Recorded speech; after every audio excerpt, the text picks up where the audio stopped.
My father was walking at the bottom of the hill with John McComb when I got home, who was the CIA director, who was one of the first people to get to the house. My father said to him, "Did your people do this?"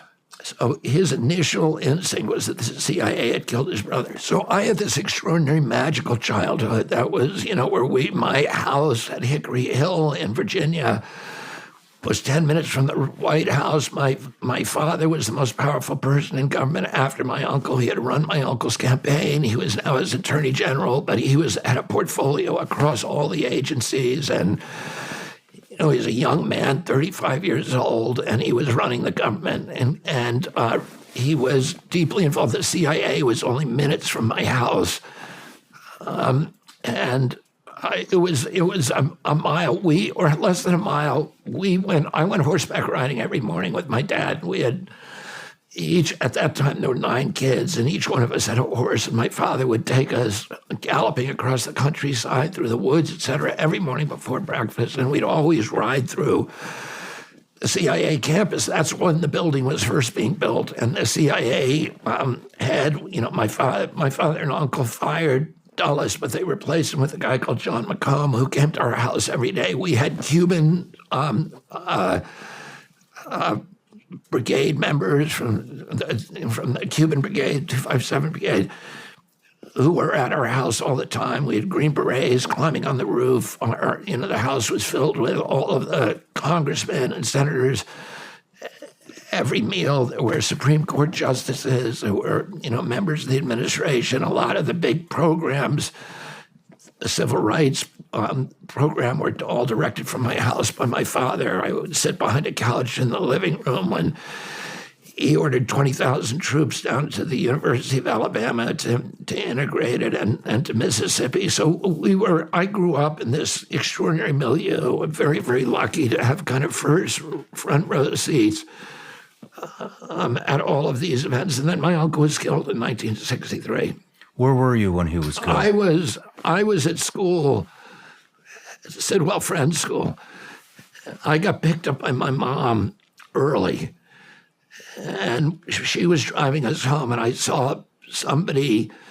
I saw them. I was 10 years old. I was in 5th grade. I went into 1st grade at 5 years old.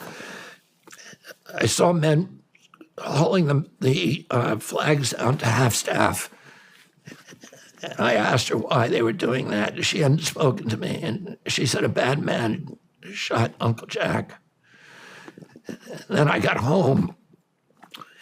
My father, we lived on a 7-acre farm right outside of Washington, and called Hickory Hill, and it was an antebellum mansion, that had been Civil War. It had been John McClellan's house, General McClellan during the U.S. Civil War. Wow. And